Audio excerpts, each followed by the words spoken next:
Hello বন্ধুরা, আজকে আমি আপনাদেরকে দেখাবো পাখির পুষতে গেলে পাখির খাঁচার মধ্যে পাখি যেসব পটি করে থাকে সেসব পটিগুলো আপনারা রেগুলার পরিষ্কার করবেন।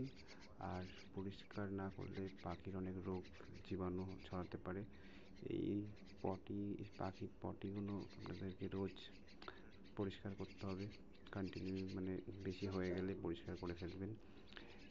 তো আমি সেটাই আজকে করছি। তো দেখাচ্ছি আপনাদেরকে কীভাবে আপনারা এটা করবেন। এইরকম প্লাস্টিক যদি আপনাদের বাড়িতে থাকে তো এরকম ভেতরে প্লাস্টিকটা দিতে পারেন বা তলাও দিতে পারেন। ভেতরে দিলে সুবিধা হয় কি, পাখির খাঁচাটাও ভালো থাকে, নষ্ট হয় না। তার জন্য আমি ভেতরে দিয়ে রাখি প্লাস্টিকটা। তো দুটো প্লাস্টিক আছে, তো আমি আবার একটা প্লাস্টিক ওই প্লাস্টিকটার পটিটা ফেলে দিয়ে নতুন আবার একটা প্লাস্টিক ভেতরে আবার দিয়ে দেবো, যাতে আবার পটিগুলো যাতে ওর প্লাস্টিকের ওপরেই পড়ে। তো এইভাবে আপনারা রোজ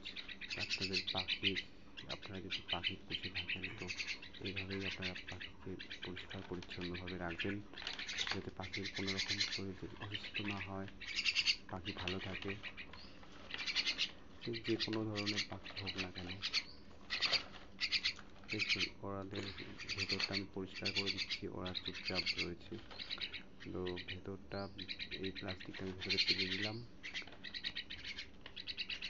সুন্দর করে, আগের মতন করে এরকমভাবে ভালো করে পেরে দিলাম। তো এবার ওদের খুব খিদে লেগেছে, তো বুঝতেই পারছি ওরা খুব ডাকাডাকি করছে। তো এবার ওদেরকে আমি এবার খেতে দেবো।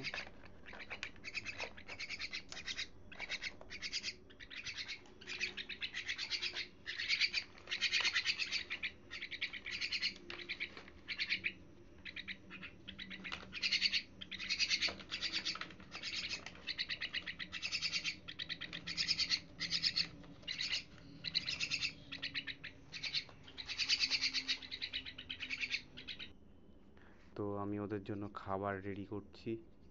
এই হচ্ছে ব্রয়লার ফিড। এগুলো আমি এই বাটিটার মধ্যে দিয়ে, বেশি পরিমাণ না, অল্প যতটুকু ওরা খাবে ততটুকু পরিমাণে আমি বানিয়ে ওদেরকে খাওয়াই। নাহলে বেশিক্ষণ রেখে দিলে এর মধ্যে একটা অন্যরকম গ্যাস হয়ে যায়, এগুলোর পর পাখি খেতে চায় না। তো জন্য যতটুকুই ওরা খাবে ততটুকুই ওদের জন্য বানাবেন, বেশি পরিমাণে বানাবেন না, বেশি সময় ধরে রাখবেন না ফিডগুলো, তাহলে এর একটা বিচ্ছিরি গন্ধ হয়ে যায়, লাস্টে ওরা এটা খেতে চায় না, নষ্ট হয়ে যায়।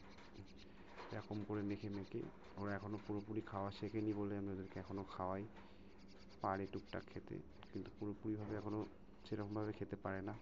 তো এই ফিডগুলো আমি ওদেরকে খাওয়াই, আর মাঝে মধ্যে ঘাস ফড়িং নিয়ে এসেও খাওয়াই।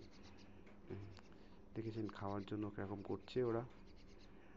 খাঁচা খুলে দেবো আর খাওয়ার জন্য ঠিক চলে আসবে, আস্তে আস্তে করে ওদের গালে এরকমভাবে আমি খাইয়ে দেবো, ওরা ঠিক খেয়ে নেবে।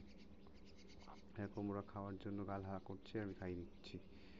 তো এইভাবেই আপনারা আপনাদের পাখিকে খাওয়াবেন। যতদিন না ওরা নিজে নিজে খেতে না শেখে ততদিন আপনাদেরকে ঠিক খেয়াল রাখতে হবে, ওদের টাইমে টাইমে খাওয়াতে হবে। এইভাবেই আপনারা পাখিকে ভালো করে পোষ মানাতে পারবেন। আর খাওয়ানোর টাইমে ওদের সাথে কথা বলতে হবে, তাহলে কথা বললে ওরা ঠিক আপনার কথা পরে ওরা নকল করবে। যতক্ষণ ওদের পেট না ভরে ততক্ষণ ওরা হাঁ করে থাকবে, ততক্ষণ আপনি খাইয়ে যাবেন। খাওয়া হয়ে ওদের পেট ভরে গেলে ওদের জায়গায় ওরা ঠিক চলে যাবে। ওদের পেট ভরে গেলে ওরা ঠিক ওদের জায়গায় ওরা চলে যায়। আর এইগুলো খাওয়ালে একটু ওদের জল পিপাসাটা একটু বেশি পায়, এর জন্য আমি জল দিয়ে দিই ওদের। জলটা ওরা নিজেরাই খাওয়া শিখে গেছে এখন, এই জন্য আমি খাঁচার মধ্যে জল দিয়ে দিই। এই যে দেখুন, কাপে করে আমি জলটা রেখে দিই, ওরা ঠিক জল ওরা খেয়ে নেয়। জল খাওয়াটা ওরা জল নিজেই খেতে শিখে গেছে, ওই জন্য জলটা খাওয়ানো লাগে না খুব একটা। জল পিপাসা লাগলে ওরা নিজেরাই খেয়ে নেয়। তো এইভাবে আপনারা পাখিকে পুষবেন, ভালো যত্ন নেবেন, দেখবেন আপনার পাখি ঠিক একদিন পোষ মানবেই, ভালো মতন পোষ মেনে যাবে। তো পরের ভিডিওতে আবার দেখা হচ্ছে আপনাদের সাথে। আর আরও পাখির ভিডিও দেখতে হলে আমার চ্যানেলটিকে অবশ্যই আপনারা সাবস্ক্রাইব করে দেবেন।